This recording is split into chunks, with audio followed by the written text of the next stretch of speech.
Namaste, children. All of us know Independence Day is around the corner.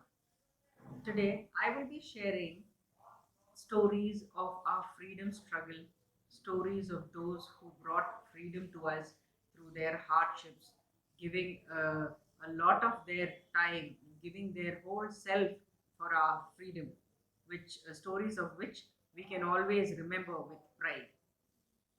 Indian independence is celebrated on the 15th of August.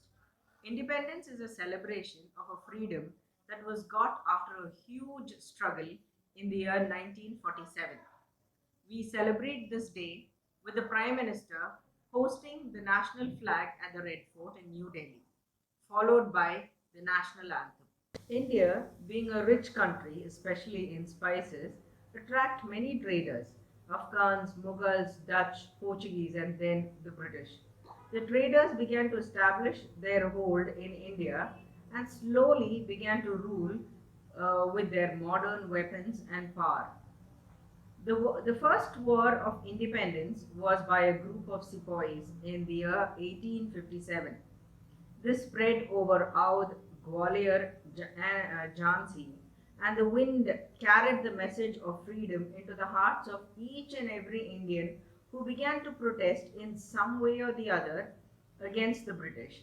From the palaces to the tribals in the forest, the revolt had begun. The winds of freedom brought Dadabhai Naoroji, Gopalakrishna Gokhale, Aurobindo Ghosh, Lala Lajpat Rai, Bhagat Singh, Chandrasekhar Azad, V.D. Sarwarkar, and many leaders. They educated the common people to protest against the British. Bal Gangadhar Tilak said, "Freedom is my birthright and I shall have it."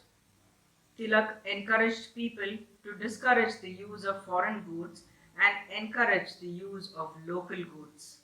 Subhash Chandra Bose was highly influenced by Swami Vivekananda's teachings and his patriotic spirit.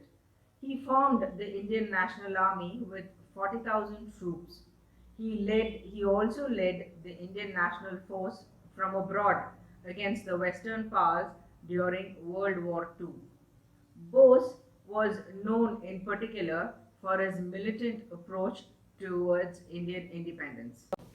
Some popular people who revolted against the British from Karnataka. We have Kiturani Chana. She was the first Indian ruler to lead an armed rebellion against the British East India Company. She was outnumbered and arrested, but she is still remembered for leading the revolt against British. Onake Obawa is another brave young woman who fought the forces of Hyder Ali single-handedly with a pestle, that is a Onake, in the kingdom of Chitradurga of Karnataka. Kamala Devi Chattopadhyaya, who is a freedom fighter from Mangalore. She is still remembered for being the force behind the formation of the town of Faryabad for 50,000 refugees who migrated from Pakistan. She realized that the Western factory based production, which was part of Nehru's vision for India's development, would affect the traditional art and worked single handedly to display Indian crafts. Several cultural institutions in India today exist only because of her vision, including the National School of Drama, Sangeet Natak Academy, Central Cottage Industries Emporium, and Crafts Council of India. A little in detail about Sardar Vallabhbhai Patel. It was Sardar Vallabhbhai Patel who organized relief efforts during the Gujarat famine and was the force behind the Gujarat Satyagraha in 1928. It was the Bardoli women who bestowed the title Sardar for the first time, which means chief or leader.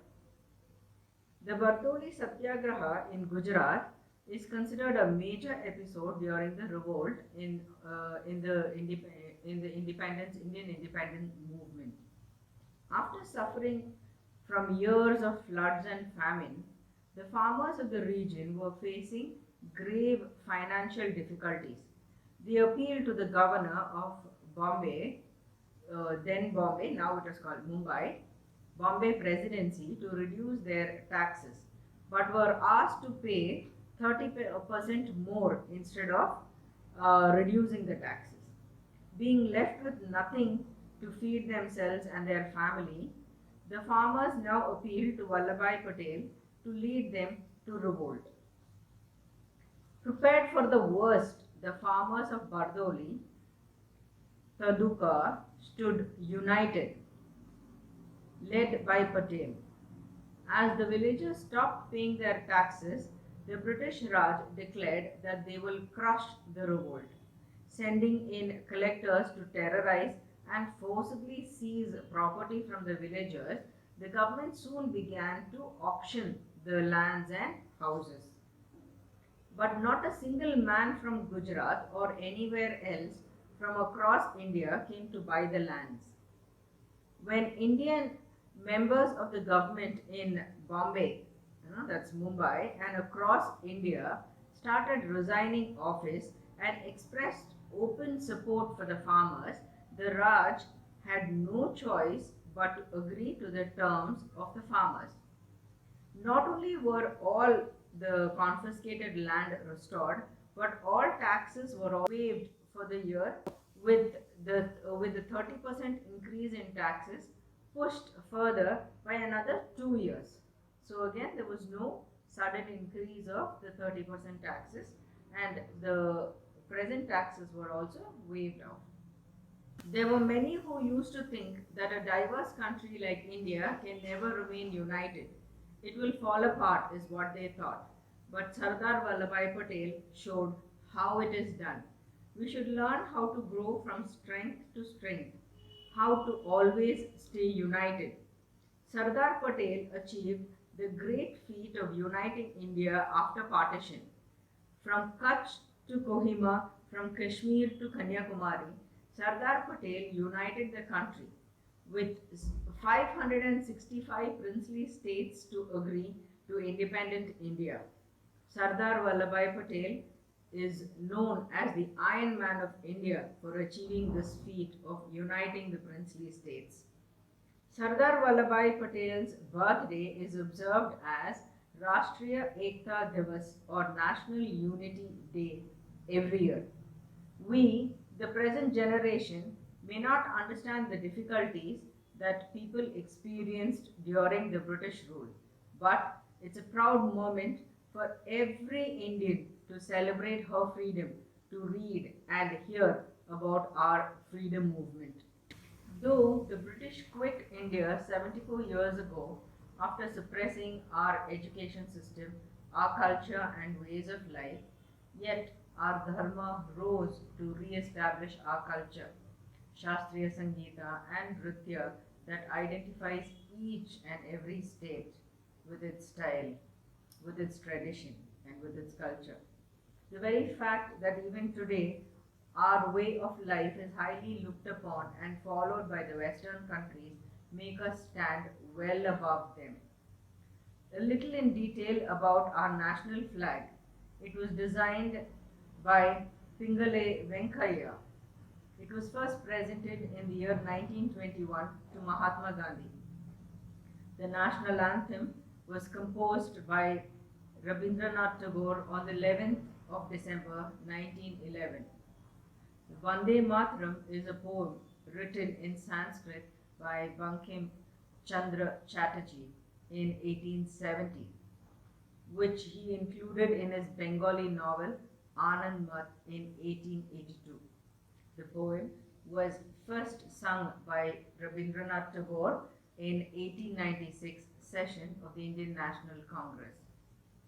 Dr. B.R. Ambedkar was the first Union Minister of Law and Justice in the Nehru government and the key architect of the Constitution of India.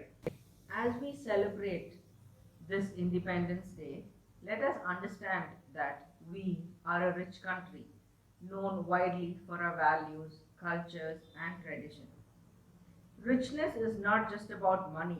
but culture and character.